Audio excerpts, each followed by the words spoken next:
Hey folks. This is a bit of a filler episode between a couple of episodes of Beyond the Scanlines. I wanted to do something a little different. These filler episodes are kind of going to be that. It's alongside doing the game reviews. And I've had this sitting on the desk for quite a while that I haven't really actually touched yet, mostly. And this is the collector's edition of Ultracore. When Analogue's Mega SG came out last year, I did a review of the game there, which not many people actually did. They focused on the console itself, which is probably the right move, but the game was more interesting to me quite heavily because, lost game, recovered after 25 years, being published.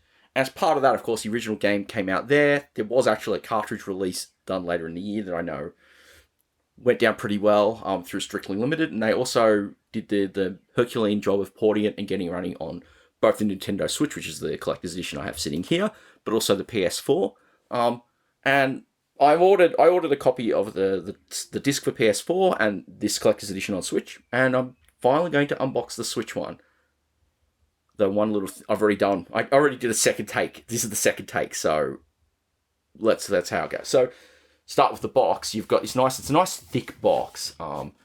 Nice heavy, nice cardboard. It's also got the outer sleeve, which is pretty cool. So let's get the outer sleeve off.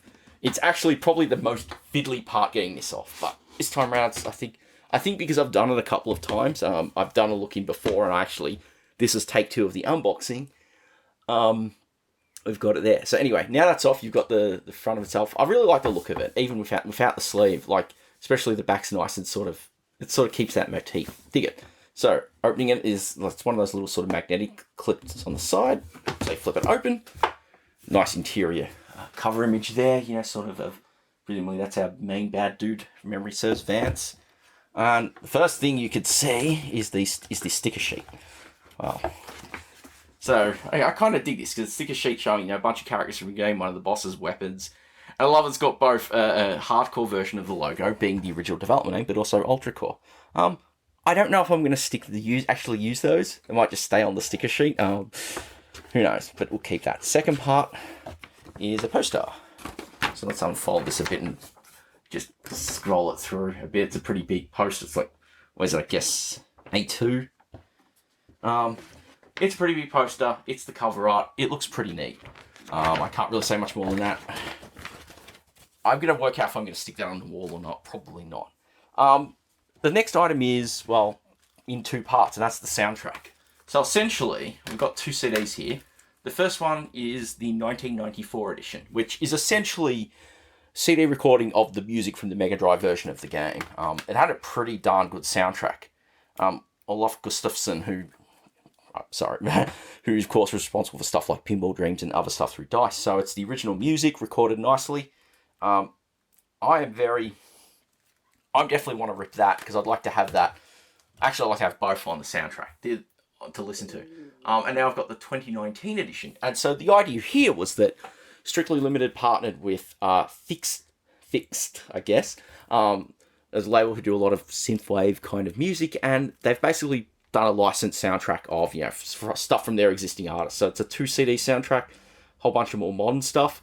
I'm looking forward to that. So the big thing with this edition, with this alternate music is, it's alternate music. This is basically an option in the game. You can go between the original Mega Drive soundtrack and this modern soundtrack. I'm looking forward to having both on there. And, the final piece, unsurprisingly, is the game itself. Now, it did come shrink wrapped, and I messed up recording, so I'd already pulled the shrink wrap off, but I did that off camera because, let's face it, I don't know about you, but for me, I find that sound of tearing the shrink wrapping off pretty infuriating. So, standard Switch cartridge case, flip around the back. I just love the description there. The lost run and gun from the 90s. No, nothing else. It really just sums it up. So you've got a few screenshots, a few other bits and pieces. There's not much to the back. Pop it open inside. You get the cartridge, and yes, you get a manual, which is genuinely a rarity with Switch games. So let's have a quick flick through of that. So flick through. It's a nice little booklet. I kind of like it. You get the booklet, same booklet for the PS4 version. The difference being that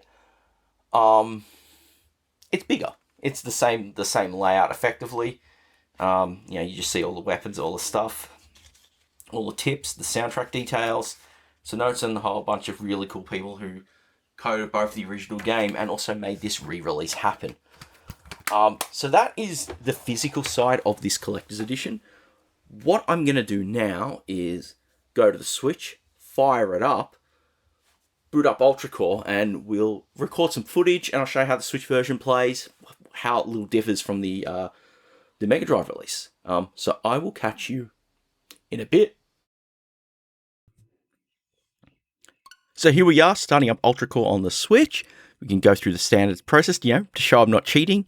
There's pretty much nothing special here, but tile screen kicks in, and I love that little "this is a homage" message as the main menu appears. Pretty much the only difference from the Mega Drive version is that there's no controls menu. The controls here, there's no options because they're all implemented directly. Downside, as you can see, enter code, it's all password driven, but we'll show the sound options, so I'll dive in. And it starts off with sound effects and FM music being the Mega Drive soundtrack, but we'll just go through and flip some of the options around. So FM music lets you play the soundtrack by itself. SFX is obviously opposite, just playing the sound effects. But now you've got the CD music, and the CD music and sound effects, and also none. So in this case, I'm going to let it run and set to the CD music and sound effects, but I'm just going to let this time out, so I'll flip over in a bit. Alright, so back in the sound menu, I'm going to flip things over again. Back to that CD music. It's very different from what was originally composed using the Mega Drive score, so it's great that the option's there, and honestly, well, we'll do a run with it, so let me just go start a game. And here goes. I love that the opening stinger's there. So the big thing we can see is also the control scheme. So while we can still do the classic move and jump, it's implemented the second mode. I have to admit, I'll probably throw a bit of text. I can't remember what that was called. The big thing you do now is use the second thumbstick on your Joy-Con or your Pro Controller, which is what I'm using here. And you can do that rotate new fire thing, and it changes the game dramatically. One of the big things, it was a minor niggle I had. I can't remember if I actually talked about it in my original Ultracore on the Mega SG video, but sometimes you sort of felt that you got stuck in a position and you couldn't really, you didn't have the flexibility that you'd have in other run and gun games. But watching here as I'm just battling my way through this opening outdoor area, it is not the case at all. It's so much more fluid because you can just move and fire independently. It works so well. In a way, this is kind of, for a run and gun platformer, what the control schemes of Xenocrisis was, in that it just made things so flexible compared to the 16-bit version. But anyway, you can hear the music. Well, unfortunately, there's no volume option, which was a bit of a bummer. And we've now entered the complex, and you can sort of see how things work. The pixel art is really crisp. It was always great, and here it's nicer that it's actually taking up the full play area. I think, relatively speaking, you get a bit more screen real estate. And it's definitely an even pixel scale. So I mean, normally at least on the Mega SG, I think it defaulted to 4.5 times scale for the Mega Drive graphics. So that's a big advantage. That looks great at 1080.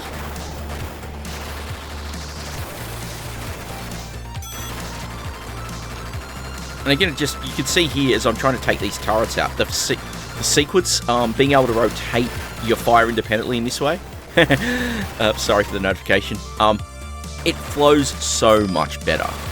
But anyway, let's keep going through the level. I don't think you want to see a full playthrough, so I'll fast forward a bit. Now, as soon as we've entered this new room, we can see just how much more handy the control flexibility is. I really, really love this control scheme. I don't think I can stop raving about it. And even though notoriously the Switch controllers are a little laggy at points, I know some people have talked about it maybe for some of the shooters, I've generally found it felt pretty good to me. It felt, on par with me playing on the Mega SG with the 8-bit Do M30 controls, the 2.4 GHz one. So honestly, the Switch is doing a really nice job with it.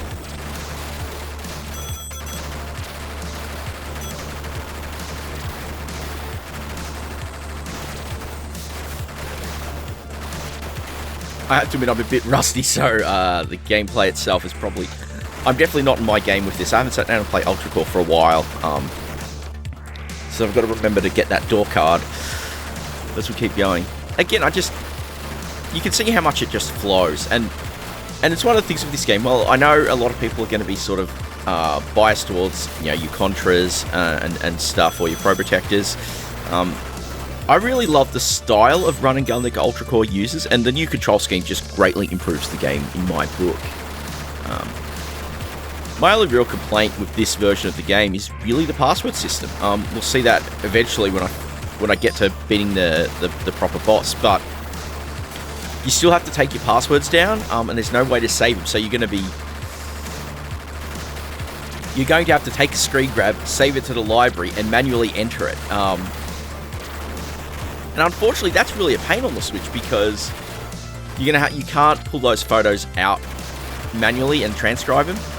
You're gonna have to, I could just see myself doing this at lunch, at a lunch break. That's where I do a bunch of Switch gaming in handheld mode. At least is I'll play while I'm on a lunch break, and when I'm done, I'll have to take a screen grab, snap everything with my phone, and do some other stuff. And so it's a little clumsy, but we'll get to that bridge when we get to it.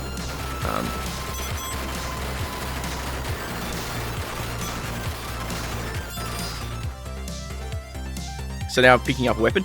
Now, one little feature that's interesting with the Switch version, and I believe this even applies to, I need to double check this, but I don't know if it happens on the original version, but you saw I just picked up the machine gun then. You can actually carry two weapons and switch between them. So you've got this base gun that has unlimited ammo, and we'll switch over to the machine gun at some point soon. Alright, the boss here we are, switch to machine gun. And this is really where the new control scheme just fits so well, even with my not so great playing.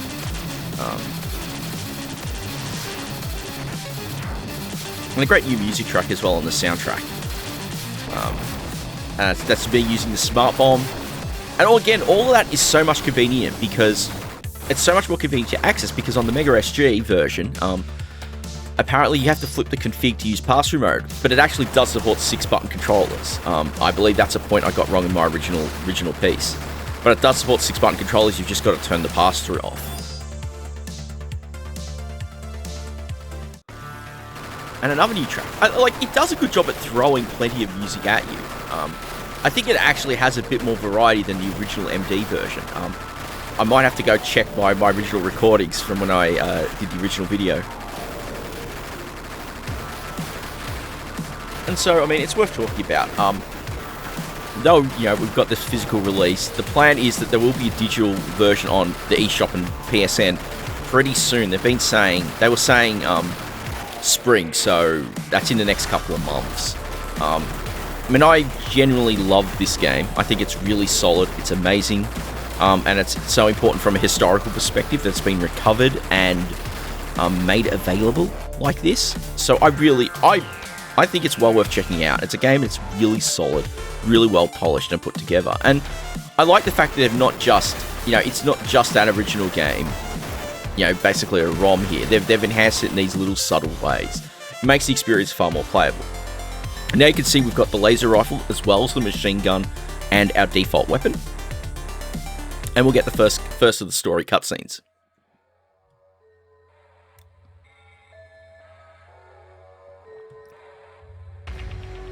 And again, there's a new soundtrack change, and it's a nice, moody piece. I think this is a little more sinister, a little more charming. Charming's not really the word. A little darker than the piece in the original game.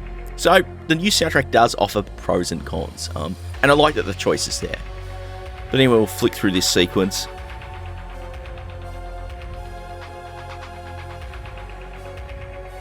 It's still all some great pixel art as well.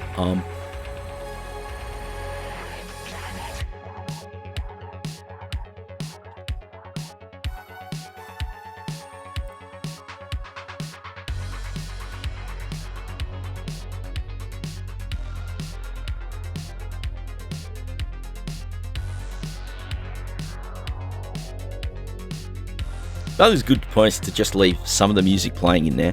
We'll jump forward a bit and get back to the action. Yeah. Oh, there we go. Heck, I don't need to get ahead of myself here. So for what it's worth, I'm actually recording this video, just watching my recording of the playthrough. I didn't record it at the same time, just to try something a little different. Again, you know, I didn't want to fully script this either because it's a filler video. So let's keep going. I mean, I think, as I said, I really enjoyed Ultracore, but I'm, you know, as you know from me and this channel, I very much enjoy the European style gaming. Whether you do, that's another story. And as I said, I originally really surprised this didn't get talked about anywhere near as much as it did from the original when the SG launched last year. And even then, don't think I've seen many videos covering the actual release that Strictly Limited did on cartridge for Mega Drive, Genesis, let alone the Japanese one through Columbus Circle. And that really surprised me because, like, they sold out really fast, but, oh well, maybe just because of that. And I know I've had many comments begging for ROMs. Please don't do that. Please don't do that. Oh, let's flip forward a bit. It certainly is a game that gets intense as you play through. I mean, you just see some of these sections here getting a little tricky to blast through. And it's pretty good with the extra lives. To some degree. I know that there's a whole bunch of stats you'll see when we'll finish up this stage, and just so we can see the end screen before I move on to really wrapping things up. But yeah, but you can see there's a lot of detail. You'll see and extra lives and coins. You know, 100 coins to get an extra life, kind of console style, which makes sense. Oh, this bit. Ah! Oh. That's a bit, that sound effect when you jump, that does feel a little... Maybe that's not when you jump, I think it's that dude firing, yeah, that was dude firing missiles. It's a different experience recording live than recording to a script, that's for sure, or even recording with pre-recorded footage that you're watching. And of course the security console, which is ever so important, and some dodgy gun emplacement positioning. And it's one of the things I love, like you can see this really, in this sequence in particular, that the scaling is really crisp. And I really like that it's just this crisp upscaling. It makes the game look really good, and it keeps that 16-bit feel. There's no visual options to turn filtering or anything on, and I'm glad that that's not the case. I mean, I know some people probably do want it, but for me it's sort of a bit unnecessary, but hey, horses for courses, eh? And from a performance standpoint, you can sort of see there's a lot going on, and it keeps a good pace, and the original game did the same. And it's all these little details coming together very nicely as a package. Even except some level layouts and enemy positions are a bit of a trap. I mean, I'm really finding that it fits together very nicely, and I think, you know, it's a game that, you know, really makes it as a result. Outside of these little annoying bits, but, you know, no game's perfect, and anyone who tells you that games can be perfect, well, I think they're speaking a little too much nonsense. Anyway, let's get some more coins. 64 coins, not quite the 100, because you've got to get 100 to get an extra life, you know, like the plumber. And I think now we're about to get to the second boss. Yeah! I did a lot worse this time around, unfortunately, but it's a really good challenge regardless. And I think, well, I'm gonna just say, I'll leave it there.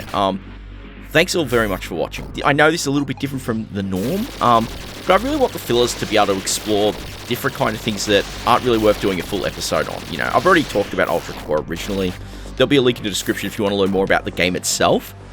And I'll make sure to update the description with, you know, with it, or leave a comment or something when the actual version is available. For this digital version for PS4 and Switch.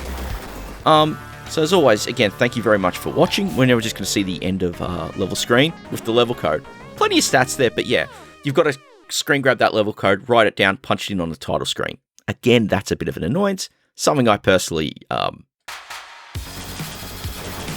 don't feel is a bit right for a handheld game, but they're limited with what they can do. Yeah, anyway, so thank you very much for watching. If you know, as always, click thumbs up on the video. It really helps it go through the network. If you've got some got some thoughts. I do hope you do at least consider putting on your list, and don't beg for ROMs, but leave a comment, and hopefully you'll check it out if you've got that hardware when it drops. And yeah, pretty much, thank you all so very much for watching, and I'll catch you on a newbie on the Scanlines very soon.